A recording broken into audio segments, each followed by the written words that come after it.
Moi, j'ai connu un vrai archange, au déclin de son aventure, encore tout de même assez fringant, même resplendissant dans un sens. J'ai jamais su vraiment son nom. Il avait de trop nombreux papiers. Enfin, on l'appelait Borochrome à cause de son savoir chimique, des bombes qu'il avait fabriquées, paraît-il, au temps de sa jeunesse. C'était les on-dit, la légende. Tout d'abord, il me faisait sourire.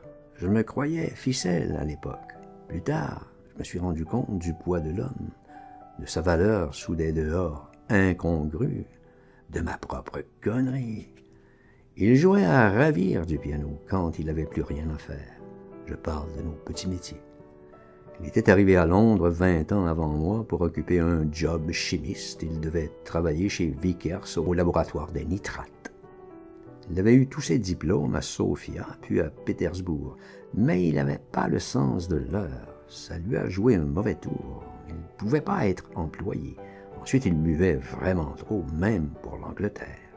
Il ne l'avait pas gardé longtemps à la Vickers National Steel Limited. 3 mois au pair, et puis séqué, sans doute aussi pour ses allures qui étaient vraiment bien discutables. Des taches partout, le regard en coin. Il fréquentait du vilain monde. Ses amis avaient mauvais genre, encore pire que lui. Il se trouvait toujours mal marié avec ses logeuses fin de semaine. La police qu'il connaissait bien le laissait à peu près tranquille. Il faisait partie des galvaudeux, et puis voilà tout. C'est commode pour ça, l'Angleterre. Il vous ennuie jamais vraiment, même mal fringué, même équivoque, à condition d'accord tacite que vous n'alliez pas faire le Jacques sur les midis devant Drury Lane ou vers 5 heures devant le Savoy. Il y a des étiquettes, voilà tout. Le pacte des convenances. Le Jacques fait bon, c'est la mort. Il y a des moments pour le Strand, d'autres pour Trafalgar et partout ailleurs à votre aise.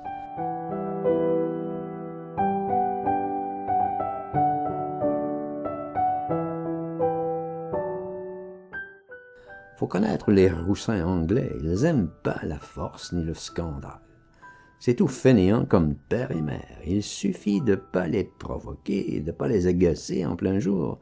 Il suffit en somme de leur foutre la paix. Quand même, ils auraient des mandats avec votre photo plein leur poche. Ils pousseraient pas les choses au pire si vous faites pas l'original. Que vous gardez bien vos distances, que vous changez pas trop de costume pour étourdir la galerie. Ni de crèmerie, ni de lieu de perdition. Il y a une étiquette, une manière qui est décente, convenable pour les vrais voyous. Tout est là. Pas saccager la tradition. Si vous prenez l'air capricieux, casseur, versatile, tantôt dans un pub, dans un autre, que vous revenez pas au billard à des heures à peu près usuelles, alors vous surprenez de rien, les flics vous déferlent sur les os. Ils deviennent d'un coup âpres et retors, vous compliquez la surveillance, ils en ont marre de vos façons. Ils piaffent, fument de vous épingler. Toute fantaisie les enrage, question de la vêture spécialement. Ce fut bien le cas pour Borochrome, qui avait d'habitude des melons prunes, jamais autre chose sur sa grosse bouille, toujours coiffé de son vert prune, son uniforme. Il jouait comme ça au piano pour gagner sa vie entre l'Elephant et le Castle, les deux extrêmes du Mile End. Une fois viré de chez Vickers Strong, il avait fallu. Tous les pubs, tout le long de Commercial, tantôt dans celui-ci, dans celui-là, mais toujours du côté rivière. Ils appellent ainsi la Tamise. Il était connu, sympathique, très gai par les doigts, mais très sérieux par la figure, convenable comme un pape. Ça donnait bien, surtout le samedi. Il prenait facilement 3 livres entre les 8h et minuit. Et la stout, la nourrissante, si épaisse, crémeuse, absolument à volonté, aux bonnes grâces des consommateurs. Et puis la chanson éraillante, le cantique à boire, quelle fierté coutume avec reprise des ivrognes tassés au piano. Yop oye di oye oye, yop oye di oye.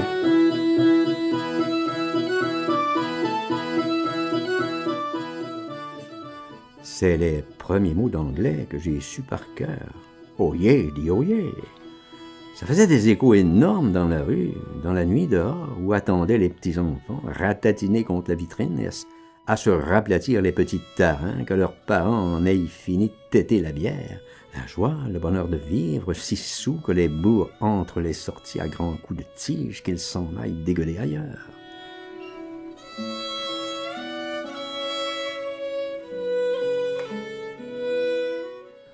On se retrouvait à la Vaillance, le pub des plus gratins du Lane, l'avenue Passagère, celui qui a 7 comptoirs massifs avec proue sculptée dans l'ivoire et rambarde en cuivre à torsade. Une œuvre magnifique. Et le portrait du Conqueror en toute la hauteur, dans un colossal cadre doré orné de sirènes. C'est donc là qu'on se retrouvait quand l'incident est survenu, que les bagarres ont commencé. C'est le sergent Matthew du Yard qui est entré, côté des sandwichs dans le box des grandins. Il s'est annoncé, sifflotant comme ça, et « Good day, dames !» Il n'était pas en service, en veston comme vous et moi. Il fredonnait avec les autres. Il en avait un peu dans le pif. Il était aimable par le fait. Tout d'un coup, qu'est-ce qui lui prend? Il s'arrête pile. Il demeure figé, devant le bourreau, en chapeau de femme. Ah, ça le suffoque. Ah, ce culot. Là, affairé dans sa musique, à taper sur son rigodon à la cadence aigrelette, à la berceuse rémoulette, au charme de brouillard qu'ont les airs de ce côté-là. Que ça ramasse bien des soucis, les fait giguer à tirelire, ding, din, din, don, don, et yopla. Preste guilleré de trilles et d'arpèges, de ses gros doigts sales, boudinés, que c'était vraiment sortilège, comme il envoûtait l'atmosphère de voltigeants jaillis lutins du gros piano. Des moindres rengaines rémoulettes, toutes piquantes au chagrin de rire, le trouble des marmelades d'orange, qui est doux et acide à la fois. C'est grêle ainsi les airs anglais, je me souviens bien. Il en restait interloqué comme ça, toufflant le sergent Matthew, du nouveau chapeau de son âme. Ça lui coupait net son sifflet, ça lui figeait son sourire. Il n'en croyait pas à ses yeux. Il se rapproche, il veut mieux le voir, apprécier. Il se rapproche du piano et brûle pourquoi? Bluff! La colère! Il se met à injurier l'artiste. Ou qu'il avait pris la façon de porter un forme dans ce sale bar.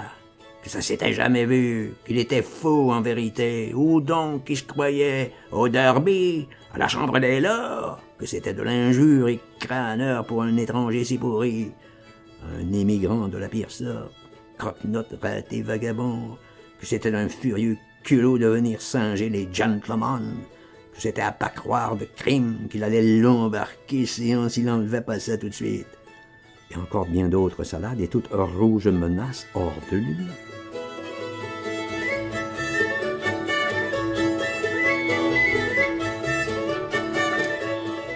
Moreau y tenait à son tube.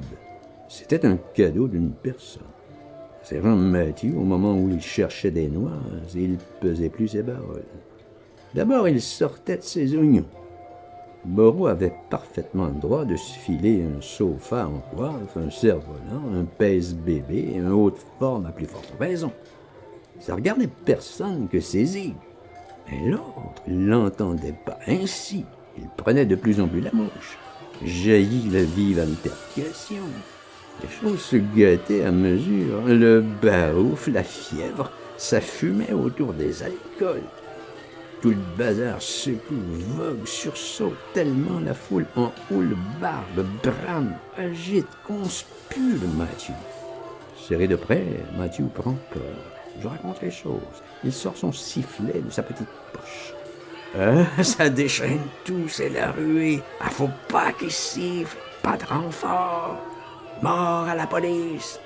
Basculé, raplati par terre, Matthew se trouve recouvert d'ivrogne, braillant, joyeux, trépignant déçu, en monticule jusqu'au lustre. Carac hollandaise et victoire. La ronde au godet passe dessus, à sa santé. For he's a jolly good fellow. For he's a jolly good fellow. For he's a jolly good fellow. Which nobody can deny. Il disait plus rien, lui, là-dessous. Il avait son compte. Moi, j'attendais près de la porte qu'ils aient fini de l'assommer. J'aurais bien voulu être ailleurs. Si les bourses amenaient, rafle et tout. J'étais coquet avec mes fafs. Ma réforme étant bon gommée, oh là là, ma sœur, je me trouvais en délicatesse avec les gens du consulat. Taille donc, il me fait d'un dessous le bureau, comme ça, sous la pile, et signe vers l'hosto, l'autre trottoir. London Hospital, bien connu, Mile End Road.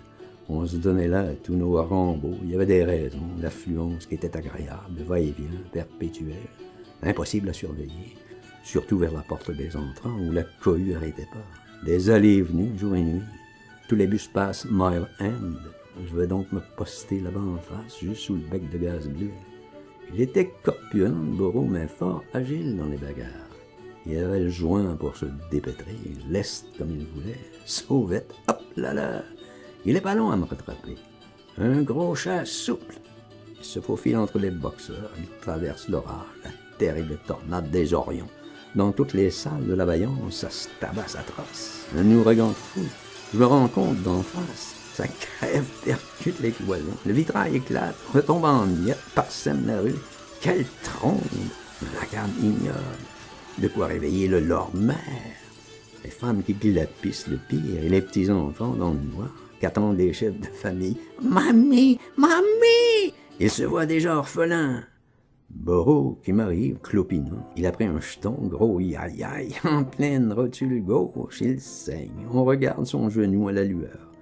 Ce que c'est de traverser les massacres. Il a perdu son chapeau, le tube des colères.